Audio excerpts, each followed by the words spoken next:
Ika-11 kalaho.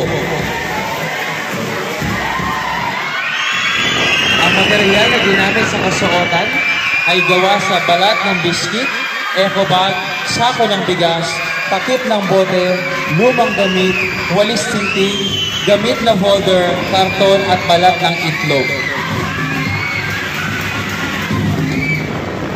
Magandang hapon po sa inyong lahat. Ako ay Pinoy sa salita at sa gawa. Ako po si Binibining Samantha Serrano, pangkat ng Bini.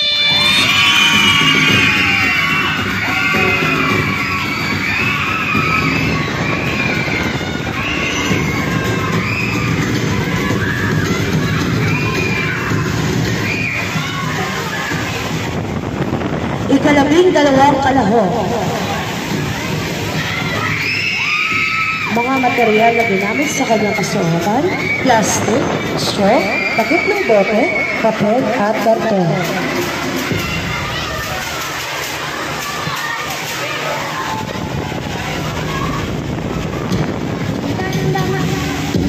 Magandang hapon sa inyo lahat.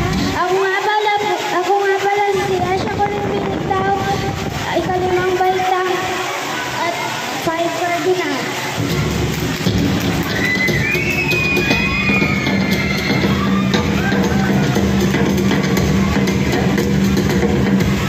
Ika-13 kalaho.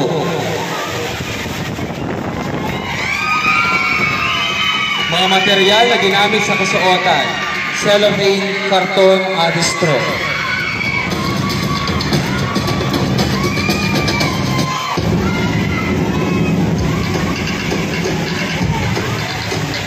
Magandang araw po sa inyo lahat. Ako nga pala si Alexander Chelsea Nicole B. Pabelan, 10 taong gulang. Ika-5 baitang pangkat Chelsea! Di pa po ako tapos. Ang magandang asal ay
Muli po natin palakpakan ang mga kasuotan ng mga kategoryang kalalakihan.